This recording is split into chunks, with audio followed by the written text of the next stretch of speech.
وأصلي وأسلم على نبينا المصطفى. يا ربي لك الحمد حق حمدك كما ينبغي لجلال وجهك وعظيم سلطانك. يا رب سبحانك لا نحصي ثناء عليك أنت كما أثنيت على نفسك. يا رب إن الهدى هداك وآياتك نورا تهدي بها من تشاء.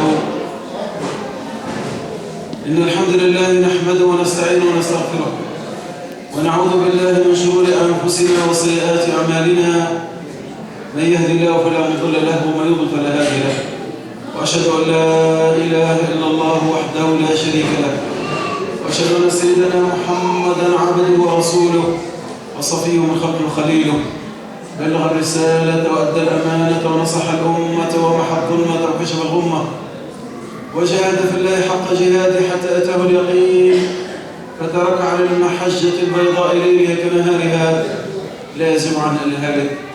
فجزاه الله خيرا ما جزى نبينا عن أمته ورسوله عن قومه.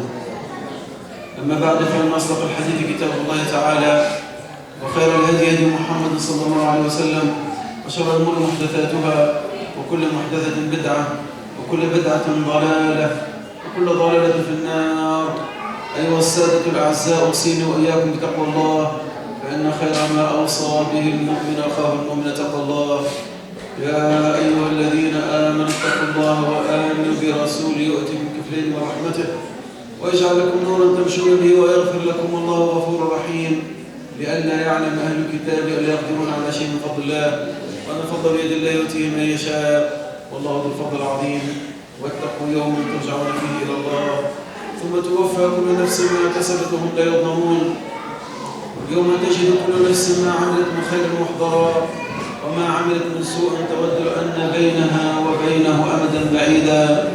ويحذركم الله نفسه والله رؤوف بالعباد. قل يا عباد الذين